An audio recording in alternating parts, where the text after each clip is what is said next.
Most people go through life believing the world is something that simply happens to them. Events arrive without warning. Emotions rise without permission. Outcomes feel random. And slowly, without realizing it, they begin to live defensively, reacting instead of choosing. But what if that assumption is wrong? What if reality isn't a fixed stage you're trapped inside, but a responsive field that mirrors the state you carry within you? Think about it. Have you ever noticed how two people can live in the same city, face similar challenges, yet experience completely different lives? One feels surrounded by resistance. The other seems to move through invisible doors. Same world, different outcomes. That difference isn't luck, it isn't intelligence, and it isn't effort alone. It's alignment, not alignment in a mystical, abstract sense, but alignment between awareness, emotion, and intention. Most of us were never taught to look there. We were taught to focus outward, work harder, plan more, control circumstances. But the deeper mechanics of reality don't respond to force. They respond to coherence. When your thoughts pull in one direction, your emotions pull in another, and your actions move out of fear. Reality reflects confusion, not as punishment, not as judgment, but as feedback. Reality doesn't argue with you, it reflects you. This is where many people misunderstand the idea that the universe responds. They imagine it as a reward system. Good thoughts bring good things, bad thoughts bring bad things, but that's too shallow. Reality doesn't respond to what you say you want. It responds to what you consistently embody. You can say you want peace while living in constant inner conflict. You can say you want freedom while emotionally clinging to fear. You can say you want change while protecting familiar suffering, and reality will say yes to the pattern, not the words. This is uncomfortable to hear because it removes the comfort of blame. But it also returns something far more powerful: agency. The moment you realize your inner state is not a private experience, but a signal, everything changes. Your emotions are no longer meaningless reactions. They are information. Your repeated thoughts are no longer harmless habits. They are instructions. Your self-image is no longer just how you feel about yourself. It is a blueprint for how reality treats you. This doesn't mean life becomes easy. It means life becomes honest. If you carry resentment, you'll keep encountering resistance. If you carry fear, you'll keep meeting limitation. If you carry clarity, opportunities begin to appear, often quietly, subtly, without drama. Not because the world suddenly changed, but because you did. Most people never notice this process because it's gradual. Reality doesn't shout. It whispers, it nudges you through patterns, repeating relationships, recurring obstacles, familiar disappointments with different faces. Until one day, if you're paying attention, you realize something unsettling. I've been here before. Same feeling, same emotional tone, same internal dialogue, different situation, same outcome. That's the moment of awakening. Not a spiritual awakening, a pattern awakening. You begin to see that your life isn't a series of random events.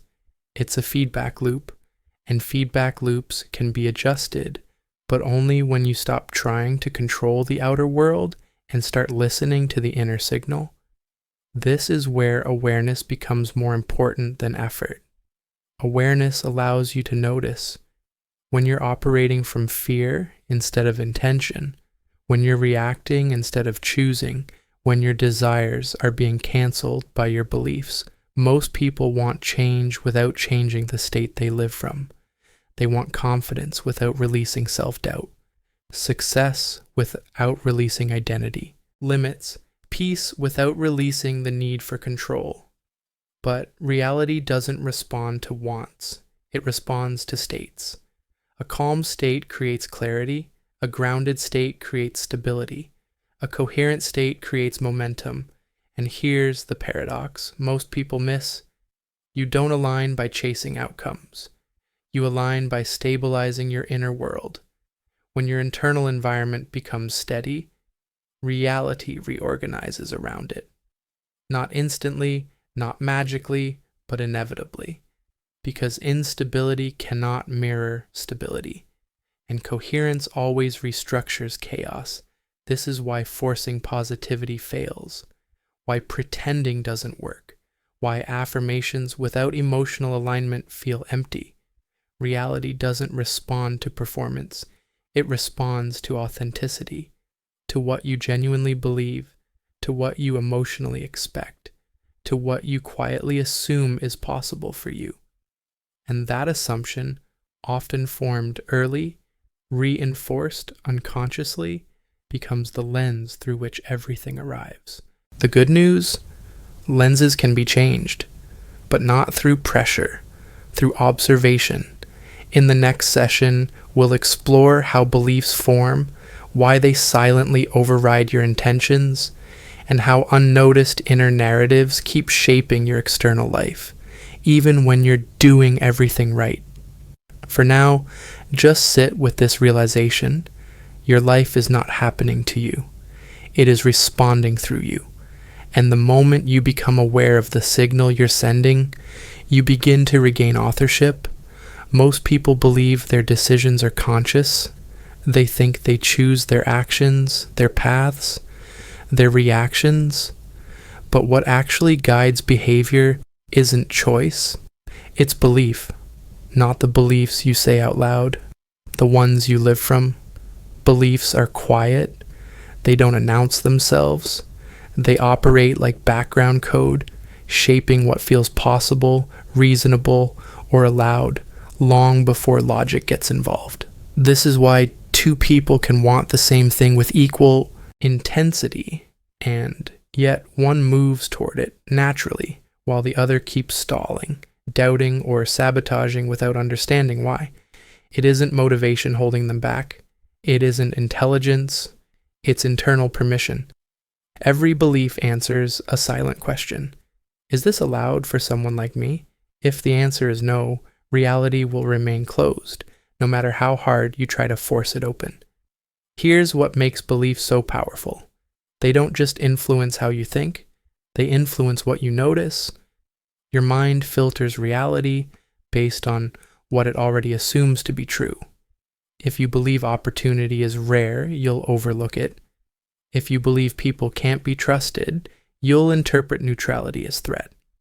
If you believe you must struggle to deserve success, ease will feel suspicious, even uncomfortable.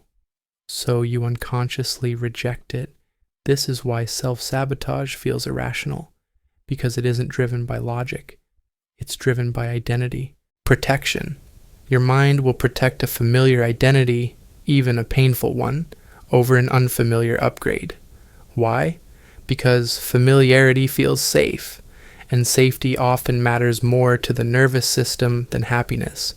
Many beliefs form early, before language, before reasoning, moments where you felt powerless, moments where you were criticized, ignored, compared, or shamed, moments where you learned a rule, not about the world, but about your place in it.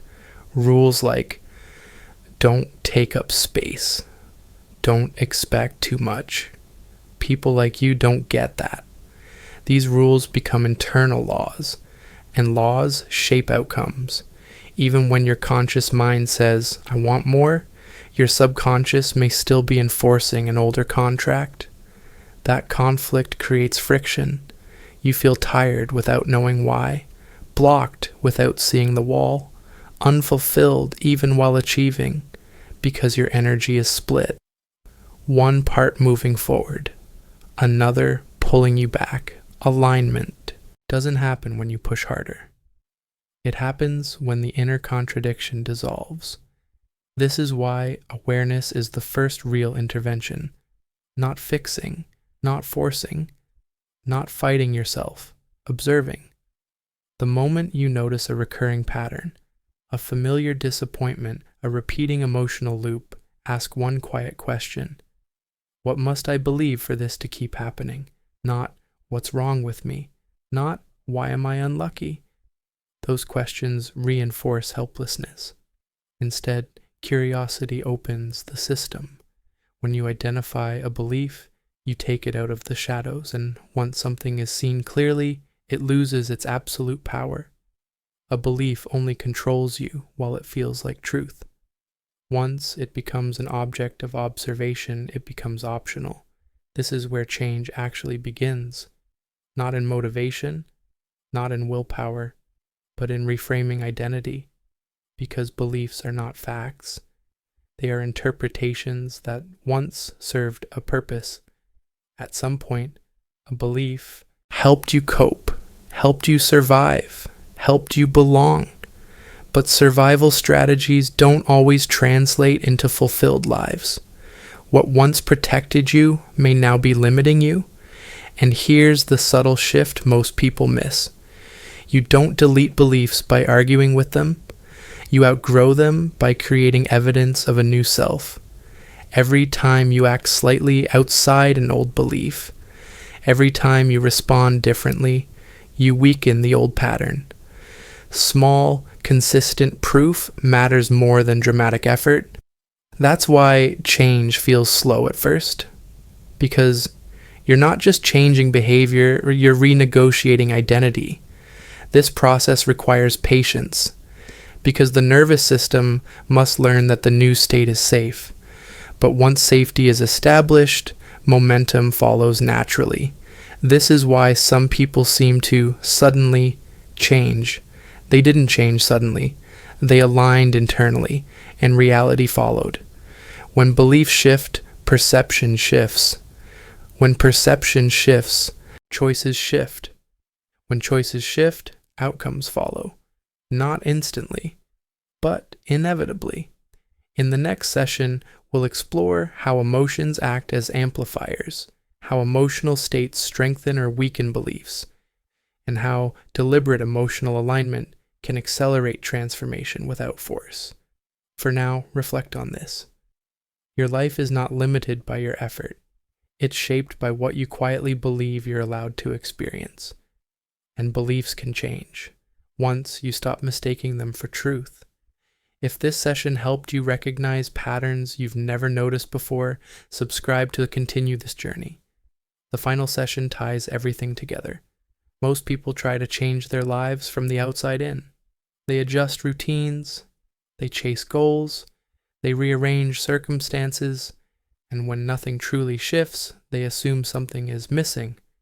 But what's usually missing isn't action, it's coherence. Coherence is when your thoughts, emotions, and sense of identity point in the same direction, not perfectly, not constantly, but consistently enough that reality can respond without confusion. This is where emotions matter, not as weaknesses, not as distractions, but as signals. Every emotion carries information about your alignment. Calm signals safety. Resistance signals internal conflict. Anxiety signals uncertainty about identity or outcome. Clarity signals trust. Most people were taught to suppress emotions, to stay strong, stay rational, stay productive. But suppressed emotions don't disappear. They become background noise in the signal you send, and reality responds to the dominant frequency, not the words you repeat. This is why affirmations fail when they're emotionally empty, why visualization feels hollow when it's forced, why pretending to be confident doesn't create confidence. Emotion is the amplifier. A belief whispered with strong emotion outweighs a belief shouted without it. That's why fear can override logic, why doubt can sabotage preparation, why gratitude can change perception without changing circumstances. Emotion doesn't argue, it directs. So alignment isn't about eliminating negative emotions. It's about listening to them without obeying them blindly. When you feel resistance, instead of fighting it, ask, what is this emotion protecting? Often it's protecting an identity that fears change, an identity that equates the unknown with danger. But growth requires temporary discomfort, not panic, discomfort. There's a difference. Discomfort expands you, fear contracts you. Learning to distinguish the two is a turning point. When you respond to discomfort with presence instead of retreat, you teach your nervous system something critical. This is safe, and once safety is established, energy flows. This is why stillness matters. Moments where you stop consuming, stop reacting, stop proving. Silence is not passive. It's recalibration. In silence, emotional charge settles. In stillness, identity loosens. In awareness, new patterns become visible. This is why simple practices work. Not because they're magical, but because they reduce noise. A few minutes of focused breathing, a moment of noticing your internal dialogue, a pause before reacting. These aren't small acts.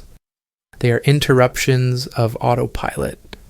And autopilot is where most people lose authorship. When you interrupt autopilot often enough, a new baseline forms. You begin to act from intention instead of impulse, from clarity instead of reaction, from choice instead of habit.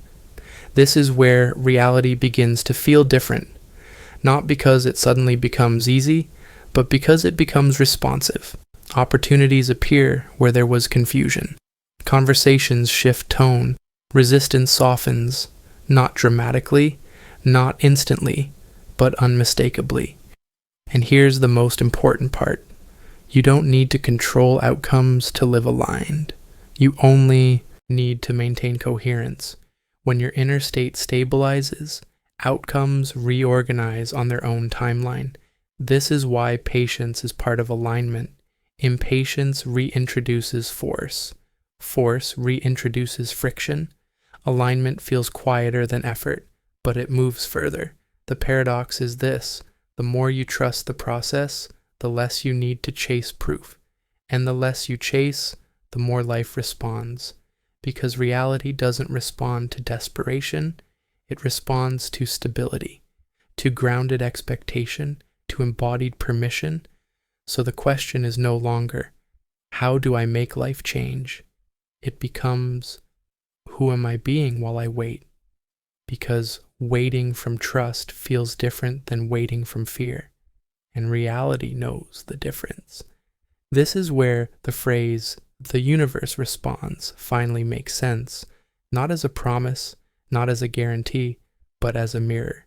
It reflects the state you repeatedly return to, not your highs, not your intentions, your baseline.